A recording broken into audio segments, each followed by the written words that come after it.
Pemirsa, dalam peradilan seringkali yang menjadi sorotan adalah seorang terdakwa. Namun terlepas dari itu, nasib para penghuni kursi pesakitan juga tidak terlepas dari peran pengacaranya. Namun apakah masa depan seorang pengacara juga ditentukan oleh kliennya? Karena tidak sedikit pandangan negatif dari masyarakat mereka dapati jika membela klien yang jelas-jelas bersalah. Sebenarnya apa yang dicari para advokat? Uang atau ketenaran? Berikut penuturan seorang pengacara muda, Taufik Basari, yang aktif dalam pembelaan hukum di kalangan pro bono tentang profesionalitas seorang pengacara.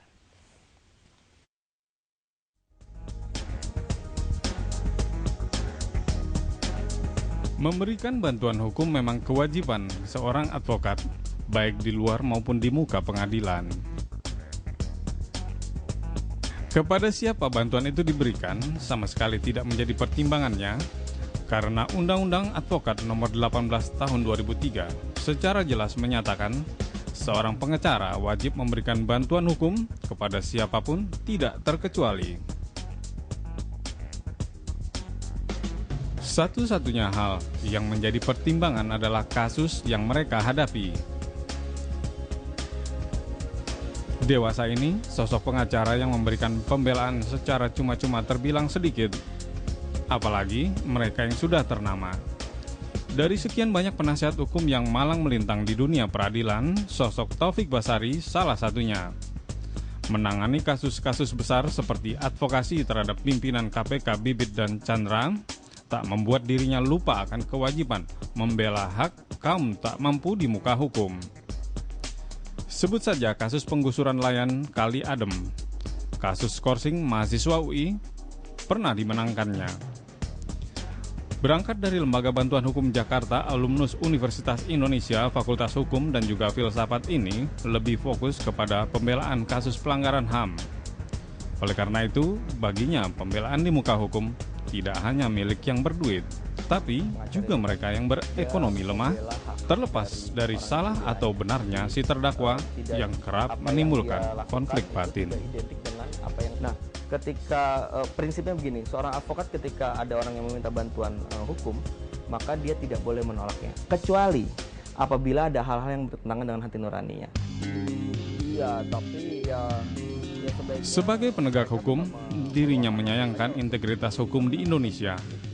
Tak jarang oknum advokat dan oknum aparat hukum yang merekayasa hukum. Jika dibiarkan, hal ini bisa menjadi bom waktu bagi hukum di Indonesia.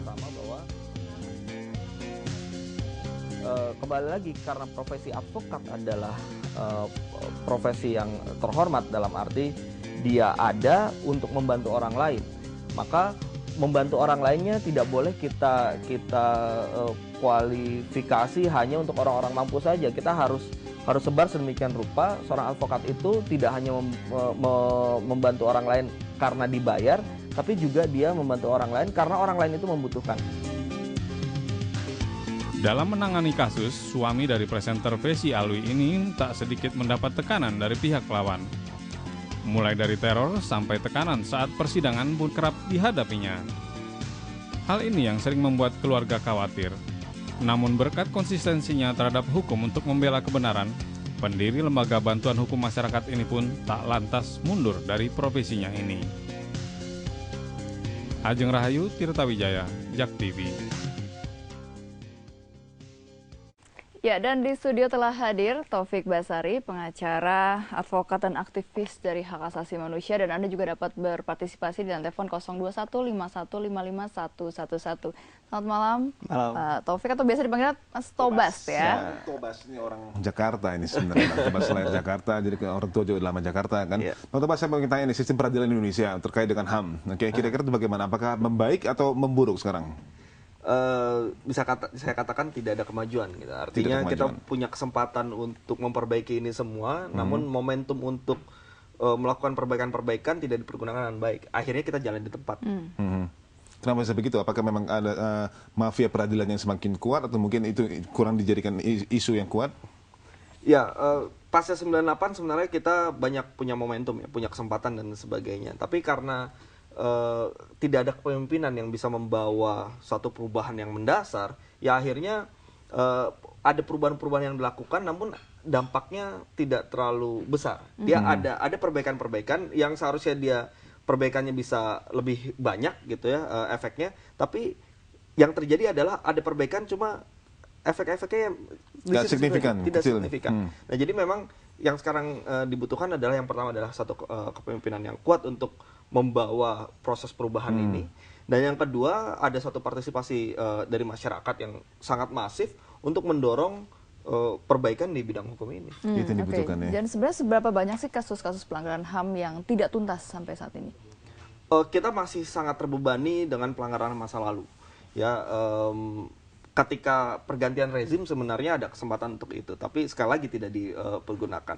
Dan ketika pun ada upaya-upaya untuk melakukan suatu penyelesaian, upaya-upayanya dilakukan hanya sekedarnya saja. Dan akhirnya dengan beban pelanggaran masa lalu ditambah dengan reformasi yang masih jalan di tempat ini, maka PR kita masih terlalu banyak. Oleh karena itulah satu persatu harus kita lakukan dan ada tindakan-tindakan yang harus lebih progresif yang kita harus hadapi. Oke, pelanggaran HAM kalau kita lihat kebanyakan dilakukan oleh kaum-kaum besar, petinggi-petinggi, ya kan? Tapi kan juga ada pelanggaran HAM dilakukan oleh masyarakat kecil terhadap masyarakat kecil lainnya. Nah, itu apakah semakin terabaikan atau? Ya, jadi begini, fungsi negara di sini adalah menjamin agar setiap warga negaranya merasa aman, nyaman, tentram, gitu ya. Dalam konteks itu, negara punya kewajiban untuk melakukan penegakan hukum, sehingga ada jaminan perlindungan atas kepastian hukum yang adil bagi masyarakat. Itu hak konstitusional kita ada di Undang-Undang Dasar 45. Nah, fungsi negara ini dia benar-benar harus jalan, tidak hanya untuk pelanggaran HAM yang dikatakan besar gitu ya, menjadi perhatian publik, tapi juga yang terjadi di tengah-tengah masyarakat. Konflik horizontal yang terjadi dan sebagainya. Nah, itulah peran negara di situ, menjaga agar setiap warga negara terjamin dan terlindungi hak-haknya. Nah, ini sejauh apa kalau itu peran negara itu sudah dijalankan? Kesadaran bahwa itu adalah tugas utama negara ini yang tidak dimiliki oleh penyelenggara negara saat ini. Jadi penyelenggara negara saat ini masih sibuk dengan kepentingannya masing-masing, bagaimana mempertahankan kekuasaan, bagaimana menimbun keuntungan dari kekuasaan yang sekarang mereka miliki dan sebagainya.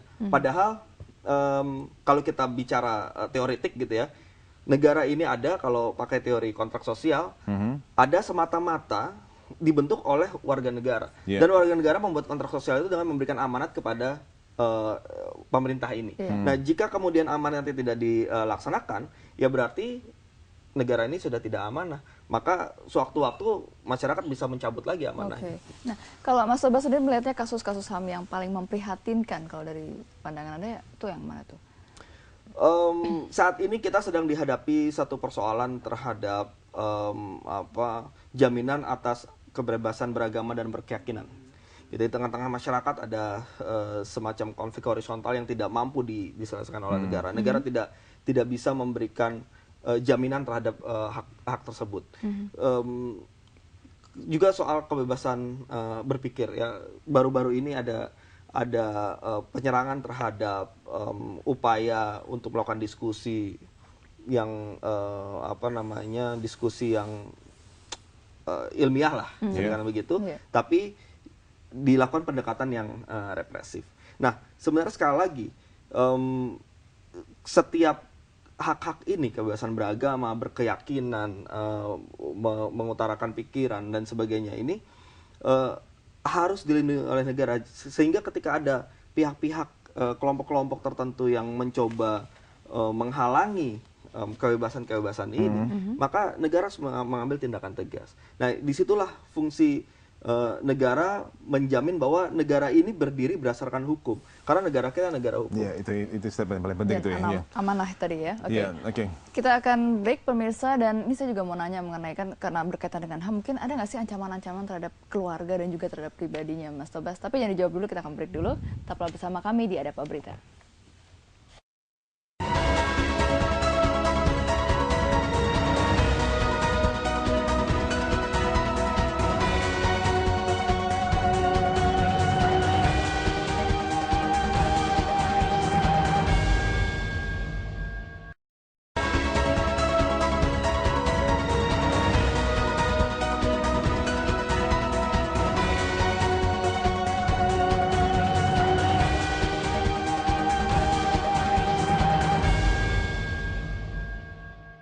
Ya, pemirsa, kita masih membicarakan bagaimana sistem peradilan di Indonesia, lebih spesifik lagi bagaimana pengacara HAM di Indonesia, dan tentu lebih spesifik lagi siapa lagi kalau bukan Bang Tobas Taufik Pasari. Halo, kita lanjutkan sekarang ya.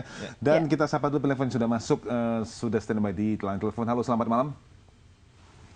Halo. Halo, halo, selamat malam. Halo.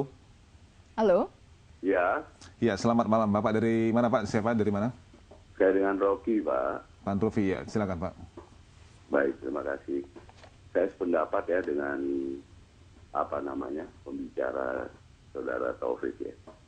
Ya, poinnya sebenarnya kalau melihat sudah tidak ada rasa keadilan oleh aparat penegak hukum, ya saya berharap nih pakar-pakar hukum ini bisa menghimbau bahwa poin daripada masalah terjadi penyimpangan hukum ini kan masalah suap dan menyuap. Jadi sebaiknya buat masyarakat jangan mau menyuap, supaya tidak ada si penerima suap yang ingin membelokkan persoalan hukum yang seadil-adilnya dan sebenar-benarnya pasti tidak akan terjadi. Barangkali itu. Oke.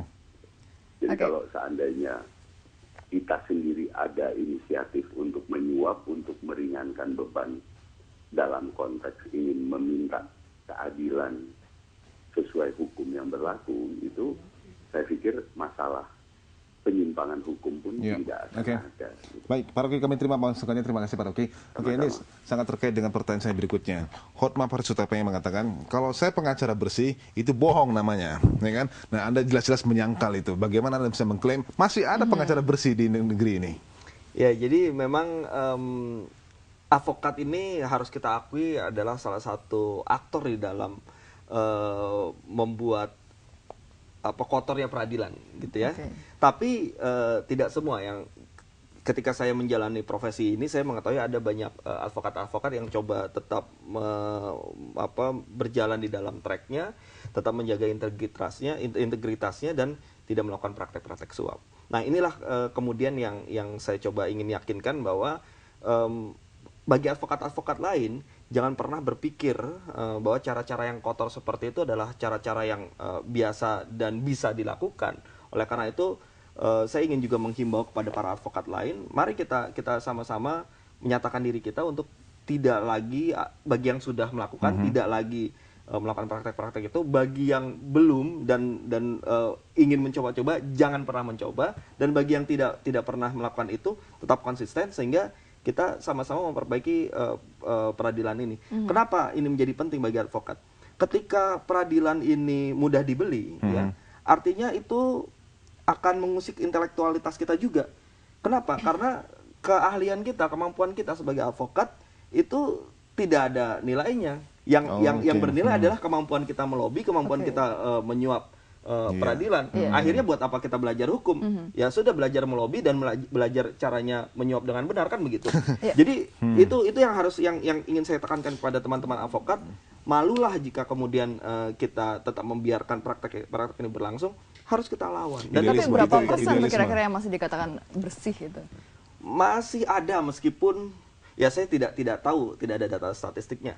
Tapi yang jelas sepengetahuan saya ketika saya berinteraksi dengan teman-teman advokat, masih ada kok yang melakukan ini. Dan beberapa tahun lalu kita sempat mau coba menggagas sebuah gerakan advokat bersih ya.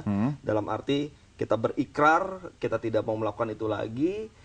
Kemudian kita juga mendorong agar teman-teman advokat di tempat-tempat lain di seluruh Indonesia juga melakukan hal yang sama, termasuk juga dalam organisasi yang saya ikuti juga, IKADIN, kita buat fakta integritas bersama gitu yang kemudian kita sebar ke berbagai daerah di Indonesia gitu ya, yang kita juga ingin dorong agar advokat-advokat IKADIN ini juga melakukan hal yang sama. Idealismenya ya. Baik, ini kembali ke pertanyaan saya sebelum break. Ini kan sebagai pengacara yang banyak mengadvokasi kasus-kasus HAM, kira-kira ada tekanan-tekanan atau ancaman-ancaman terhadap pribadi atau mungkin dari keluarga, bagaimana? Ya, selama ini memang dalam menjalankan profesi saya seringkali kita mendapatkan ancaman gitu ya, baik itu langsung maupun tidak langsung. Ya, ada teror telepon, ada orang-orang yang mengancam, ada yang seperti membuntuti dan sebagainya. Tapi kalau kita anggap itu biasa saja, kita tidak terlalu pikirkan, justru itu lebih baik, karena jika kita terteror, malah kita berarti berhasil orang-orang dan semakin tertantang ya. Betul. Jadi kita coba lepas saja, meskipun mungkin itu terjadi, ya biarkan saja itu. Tapi dukungan dari keluarga, istri misalnya bagaimana ketika misalnya ada? Ya sebenarnya kekhawatiran dari keluarga itu ada ketika saya menjalankan advokasi ini. Cuma ya inilah resiko dari kehidupan. Terus sang istri Vesi gimana, Vesi? Ya, Vesi dia tetap menjalankan tugasnya. Dia juga sadar karena kan sebagai wartawan dia tahulah resiko pekerjaan-pekerjaan seperti ini. Ya. Kalau saya nggak percaya gimana? Kalau saya panggil Vesi sekarang gimana? Kita panggil coba ya. Emang ada ya? Bisa, saya coba magic dulu malam ini. Bisa nggak saya panggil Vesinya? Pakai dibantu prok-prok nggak ya? Iya, tampaknya juga akan muncul ini sebentar lagi nih ya. Terus kita bicara keluarga dulu. Nah, apa sekarang peran keluarga bagi seorang, kita bilang lah ini kan berarti karirnya lagi mau menanjak-nanjak banget nih kan, udah sekian lama di LBH ya kan, sekarang udah punya firm sendiri. Nah sekarang dukungan keluarga tuh mau dibawa kemana keluarga? Ya, dukungan keluarga menurut saya penting ya sebagai satu penyemangat kita untuk bekerja. Itu dia tamu Vesi sudah datang. Ini sudah datang. Vesi dan dengan halo. bibinya halo. Surprise. Vesi langsung masuk Vesi. Thank you. Waduh. Halo, apa kabar? Gak bilang tadi. Nggak tahu ya. Halo, apa kabar? Surprise ini ya. Nah, bawa-bawaan ini. Biasanya. Iya. Vesi, tadi ada yang bohong dari Kak Vesi. Nah, tadi katanya Vesi sudah sangat biasa kalau misalnya ada teror atau ada apa segala macam. Nah, ini sekarang gimana? Cara mendukung suami gimana? Ya gimana ya, saya sama Taufik ini nggak kenal 1-2 tahun aja, udah dari tahun 2003 ya. Awal 2003, nikah 2009 ya? Itu dia. Lama pacarannya. Cukup lama ya. Sekali. Jadi sepak terjang Taufik ini ya saya sudah paham lah ya. Kalau teror segala macem yang terlalu yang seperti dibayangkan orang tidak gitu. Cuman kadang-kadang ada SMS yang lucu-lucu gitu, ya udah kita nanggapinnya sambil ketawa-ketawa aja, ini apa-apaan sih gitu. Tapi nggak ada rasa takut gitu ya? Insya Allah enggak ya, karena saya wartawan ya, saya tahu lah ya mana yang bisa saya takuti, mana yang benar-benar, mana yang hanya gertakan aja ya. Cuma dibuat lucu-lucuan aja gitu. Gitu. Nah, oke. Terus kok lama kali nikahnya sih 2009 dari 2004? Itu mesti mikir-mikir atau mungkin ada tekanan. Udah dong, berhenti dong dari LBH, berhenti dong pro bono. Kalau karena duitnya benar-benar gitu nggak coba? Ya jalan hidupnya kayak begitu. Iya. Kita jalanin lah. Biasanya tuh kalau pengacara Batak lah kita bilang, ya kan, pasti kan keren-keren, pakai mobil yang mewah segala macam, kasusnya juga berat-berat gitu. Nah ini pengacara kita satu